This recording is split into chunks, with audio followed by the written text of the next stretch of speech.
Well, even though the Chicago Bears trounced Tampa Bay 48-14 for the Bears' fifth straight win, and even though the Bears used all three quarterbacks, and even though the Bears' defense forced 3 fumbles and 2 interceptions and recorded 3 sacks, the Tampa Bay Buccaneers still had the wildest play of the day in the NFL. First, about the Bears and their success. Let's go to Soldier Field, second quarter. Now, in this game, the Bears in black, Mike Tomczak at quarterback. He has the ball on the 1-yard line. He fumbles the ball. It's kicked into the end zone. Tampa Bay recovers. Now, guess who's waiting to talk to Mr. Tomczak? Yes, that's head coach Mike Ditka. Says, come here. Let me have a little demonstration with you. When I tell you I don't want anchovies on my pizza, I don't want no anchovies on my pizza. Still in the second quarter, Doug Flutie at quarterback. Flutie will roll to the right. Now he's got a first and goal on the 4. Decides to take it in and gets an excellent block into the end zone for Flutie. 21-0, his first NFL TD. Bears fans with visions of Pasadena, and why not? They're cheering on Doug Flutie, who will throw to Walter Payton. Folks, is this the best TD catch of the year? Flutie throws off balance to Payton. Look at Walter Payton over the shoulder. What a spectacular reception. Is it any wonder that Doug Flutie, out of his glory days at Boston College, goes running to the end zone to greet Walter Payton? It was 28-0 the Bears. Now, I told you the play of the day goes to the Tampa Bay Buccaneers. All right, here it is. Steve Young had this play diagram. This is the way he planned this play, all right? Quarterback Steve Young is going to throw into the secondary over the right side. It is picked off by Todd Bell. Todd gets to the 45 or so, decides to lateral. Laterals to Mike Richardson. Richardson, that's a good idea. Let's lateral again. Picked off by Vince Heflin of Tampa Bay, who will go 47 yards with a touchdown. Chicago would go on to win. The Bears rout Tampa Bay 48-14, but you've got to agree, the Buccaneers did have the play of the day. Oh, and as far as the worst officiated play, I've got that one for you, too. The Patriots, you see, had a 7-game winning streak going into today. They wanted to make it 8 in a row. Unfortunately, their defense forgot to show up. As it turns out, the Bengals had free reign. They post a team record of 584 total offensive yards. Cincinnati crushes the New England Patriots 31-7. Now, with that loss, the Patriots blow a chance to clinch at least a wild card playoff berth. Let's go to Foxborough, Massachusetts. There were some wild ones in this one, especially the fourth quarter. Fourth quarter, the Bengals are already leading in this game 17-7. Boomer Esiason at quarterback. Will throw for give to Stanley Wilson. Big hole on the right side, 58 yards, 300 yards rushing for the Bengals. Sam Weiss says, well, now this is a lot more fun than I had last week out there in Denver. Later in the fourth quarter, talk about great runs. James Brooks of the Bengals will go up the middle. Now, he pulls away from Ronnie Lepet. Here he is destined to get outside. Fred Marion trying to bring him down, can't do it. Carries Roland James into the end zone, all the way with a little help from Kinnebrew. Brooks, 168 yards rushing. He gets the touchdown. Now, if you're an official, here comes a nightmare of a play for you, okay? We're in the fourth quarter. The Patriots have the ball. Tony Eason throws to Cedric Jones. Is this a touchdown? Cedric Jones has both hands on the ball. The ball appears to come loose. David Fulcher picks the ball off. David says, son of a gun, I've got me an interception. So he starts to run. Now he's got to get past Tony Eason, which he does at the 50-yard line rather easily. Now he's got to get away from Irving Fryer, which he does rather easily at the 20. He goes 101 yards, touchdown. David Fulcher. Wait a minute. Officials say no interception, touchdown to the New England Patriots. Are you ready for that? Sam Weiss says, wait a minute, guys. I went down this road last week. I don't want to hear nothing about it. Are you serious? They said, well, let's look at the replay.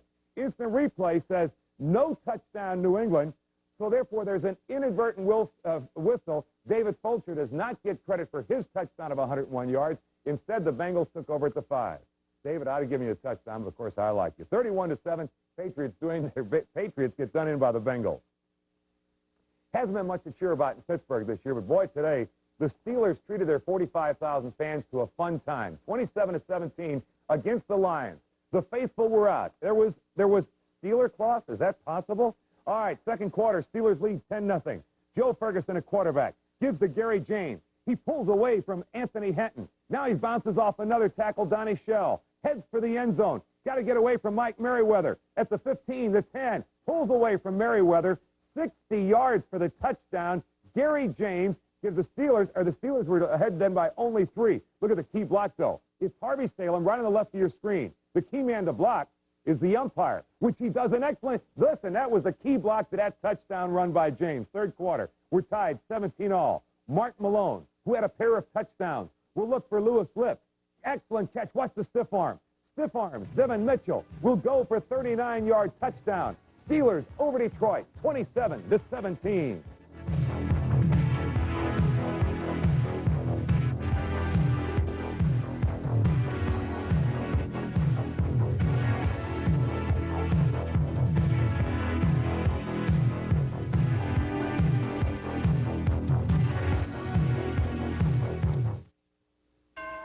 Holiday greetings from Budweiser.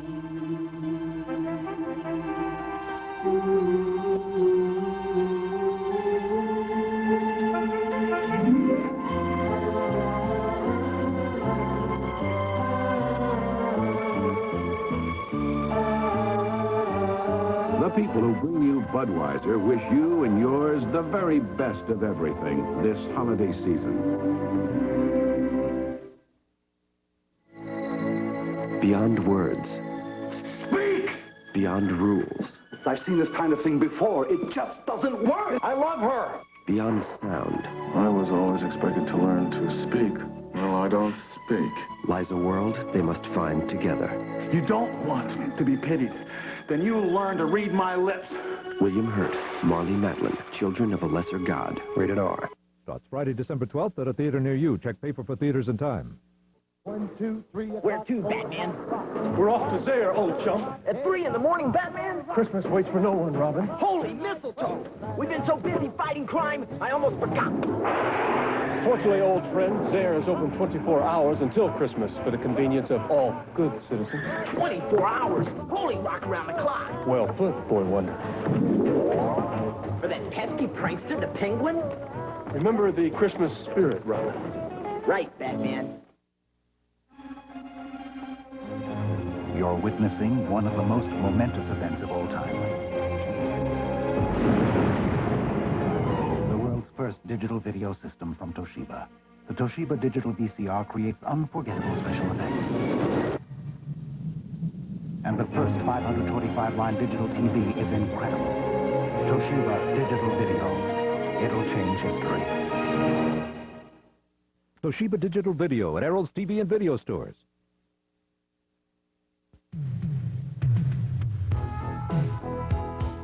Welcome back to the Sports Machine. The Jets suffer their third straight loss. Let's go out west to San Francisco where the 49ers do in the Jets in the third quarter of the game. The 49ers would call on their main man for this afternoon, Tom Rathman. Rathman goes up the middle, 30-yard touchdown run. The 49ers would go on to do in the Jets 24-10. Joe Walton, head coach of the Jets, just doesn't know what's going on. His team loses their third in a row. All right, let's hear it for the Indianapolis Colts. Colts today got their first win of the season in Atlanta. Ron Meyer, successful debut. First quarter game tied 7-all. Talk about excellent receptions. Turk Schoner at quarterback will throw for Charlie Brown. Charlie Brown, excellent reception, beating Eugene Daniel, 14-yard TD. It was 14-7 the Falcons. But with 20 seconds to go in the game, Rick Donnelly of the Falcons back to punt. Here comes Tate Randall.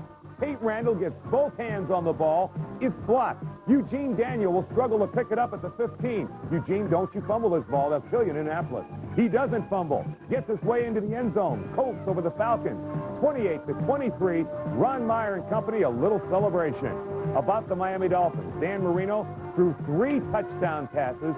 Dolphins up their record of 7-7. Saints eliminated from any hopes of the playoffs just before the half.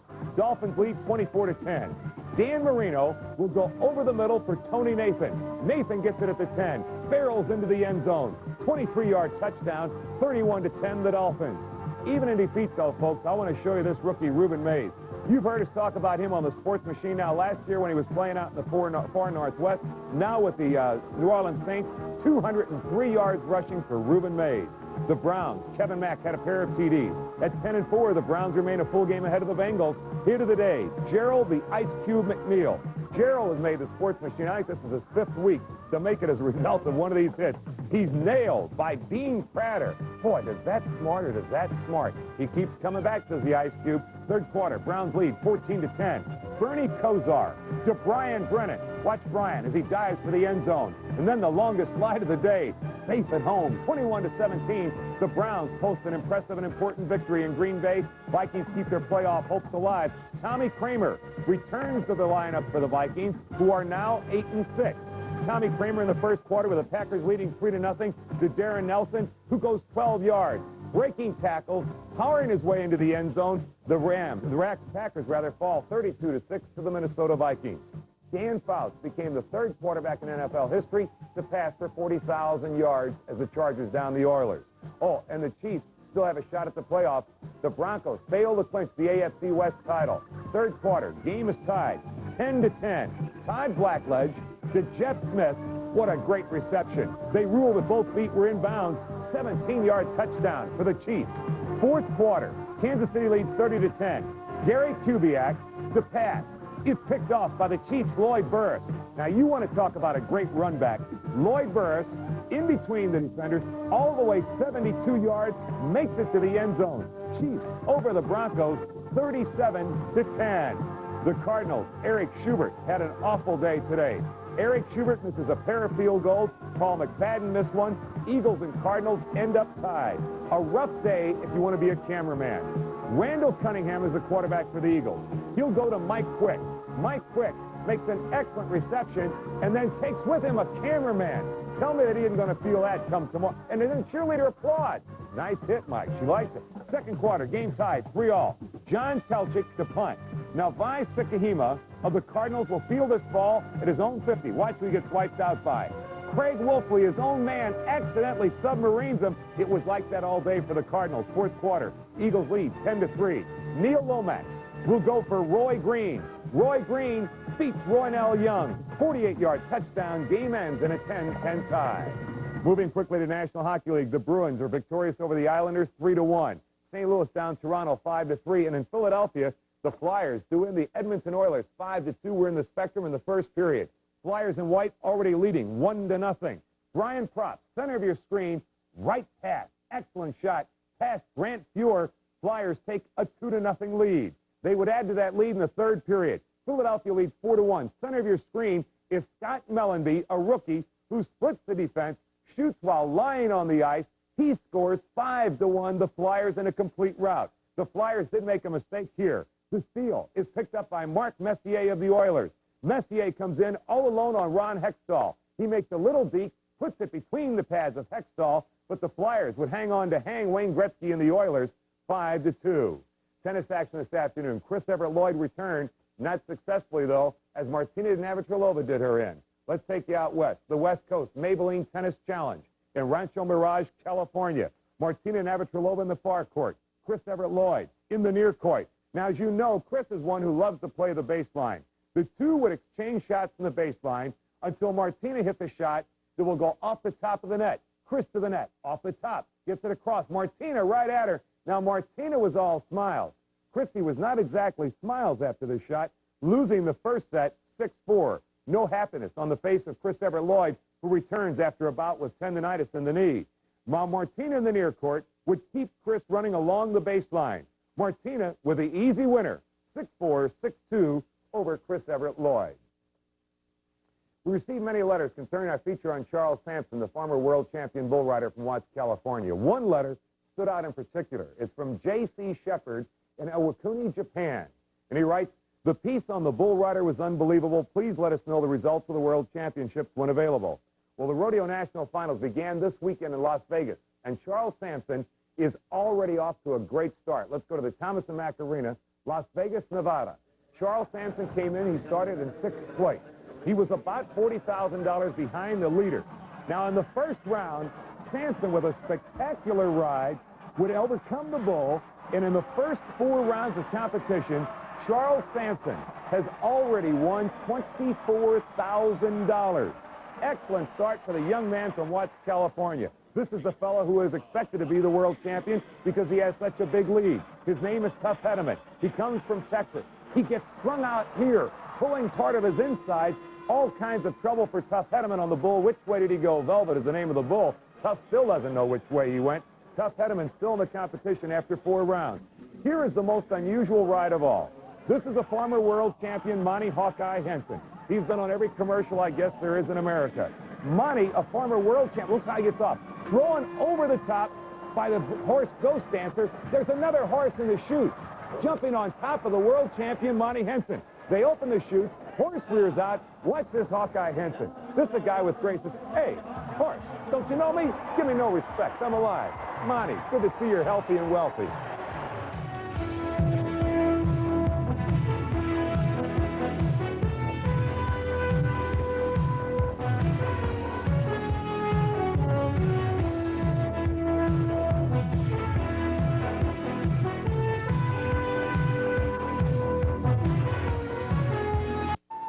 Touch that bug. At the Smithsonian I can, right, Sandy? Right, Katie. The Smithsonian puts kids in touch with lots of things.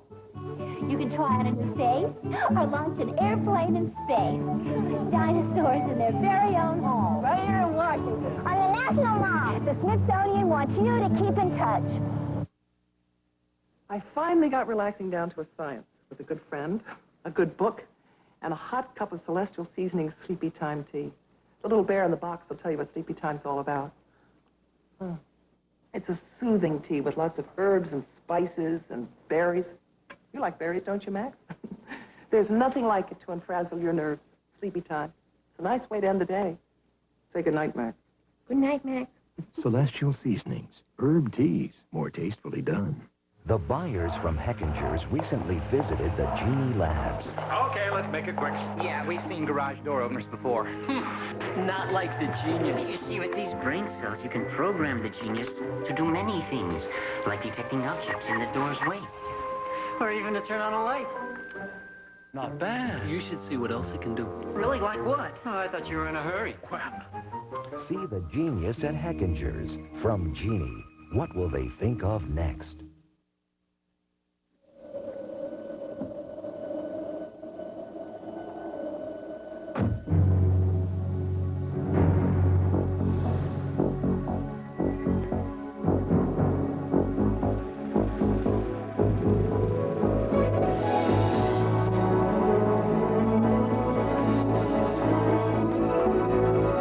If you're wondering what it can do on a dry highway, you're ready for an Audi. In Canada, where this is considered smooth sailing, you don't think of faint-hearted light beer. Now there's imported Molson Light.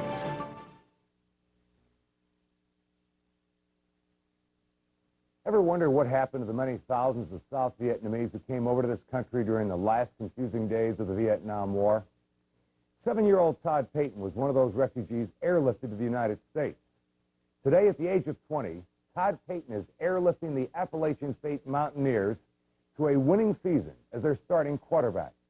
First, we take you back to the late 1960s.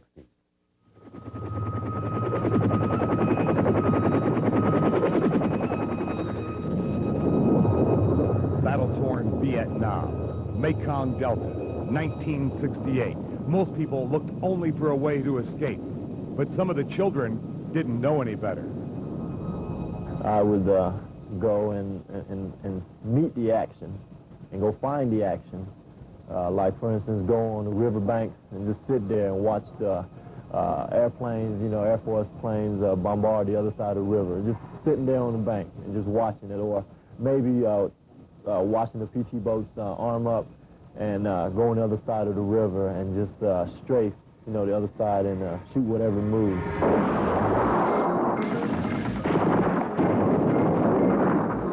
Todd Payton was only a kid.